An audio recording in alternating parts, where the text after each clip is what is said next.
Hello అందరికీ welcome to ఐసెస్ home foods. ఈరోజు వీడియోలో చాలా క్రిస్పీగా టేస్టీగా అరటికాయ బజ్జీల్ని ఇంట్లో ఎలా ప్రిపేర్ చేసుకోవాలో ఈ వీడియోలో చూపిస్తున్నా అండి. లోపల సాఫ్ట్గా పైన క్రిస్పీగా మనకి బయట దొరికే విధంగానే ఇంట్లోనే చక్కగా ప్రిపేర్ చేసుకోవచ్చు. రెసిపీ కూడా చాలా సింపుల్గా ఉంటుంది. ఒకసారి మీరు కూడా ట్రై చేయండి.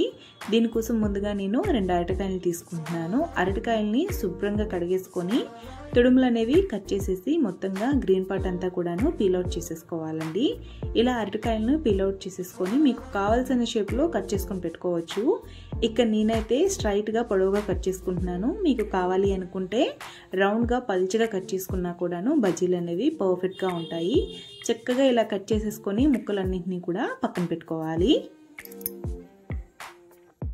ఇక్కడ నేను తీసుకున్న 2 అరటికాయలకి కప్పు వరకు శనగపిండి సరిపోతుందండి. మరి ఎక్కువైనా కూడాను ప్యాటర్న్ అనేది మిగిలిపోతుంది. అలా కాకుండా 2 అరటికాయలకి కప్పు వరకు శనగపిండిని వేసుకొని అలానే 1 టేబుల్ స్పూన్ బియ్యం పిండిని వేసుకుంటున్నానండి. బజ్జీ అనేది కాస్త క్రిస్పీగా రావడం కోసం బియ్యం పిండిని వేసుకుంటున్నాను. అలానే ఒక పావు టీ స్పూన్ పసుపు, అలానే 1 టీ స్పూన్ కారం, ½ టీ స్పూన్ సాల్ట్ అనేది చూసుకొని అడ్జస్ట్ చేసుకొని వేసుకోండి.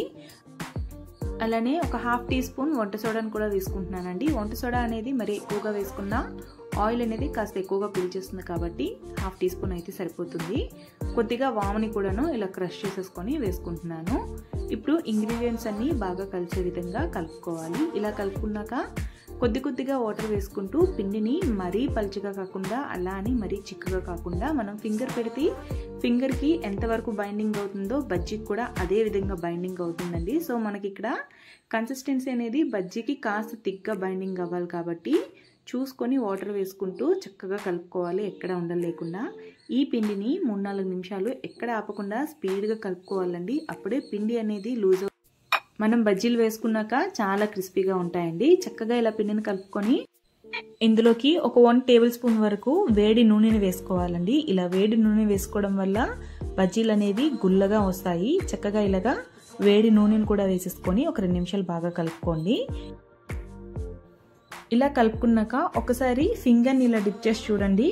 బ్యాటన్ అనేది చేతికి ఎంతవరకు బైండింగ్ అవుతుందో దాన్ని బట్టి మనకి బజ్జీకి కూడాను అదే విధంగా బైండింగ్ అవుతుంది. చూసారా, చక్కగా ఇలాగా పట్టాలన్నమాట చేతికి బ్యాటన్ అనేది. అప్పుడే బజ్జీకి కూడాను లేయర్గా ఉంటుంది. ఇప్పుడు ముందుగా కట్ చేసుకున్న అరటికాయ ముక్కల్ని ఇలా డిప్ చేసుకొని మొత్తంగా అరటికాయ ముక్కలకి ప్యాటర్న్ మొత్తంగా పట్టేటట్టు ఇలా కోట్ చేసుకోవాలి.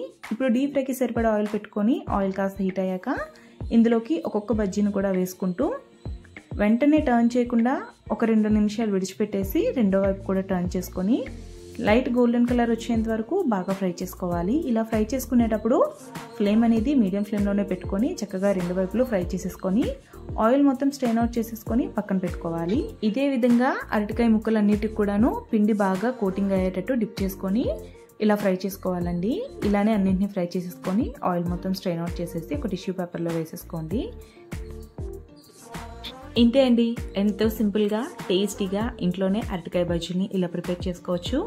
మీకు కావాలి అంటే ఆనియన్స్ని చిన్న ముక్కలుగా కట్ చేసుకొని అలానే పల్లీలను వేయించుకొని కాస్త నిమ్మరసం వేసుకొని ఉప్పు కారం వేసేసుకొని చాట్ మసాలా కొద్దిగా వేసి ఇందులోకి స్టఫ్ చేసుకున్నా కూడాను చాలా బాగుంటాయి. బట్ ఇంట్లో పిల్లలు అయితే ఇలానే ఇష్టంగా తింటారండి.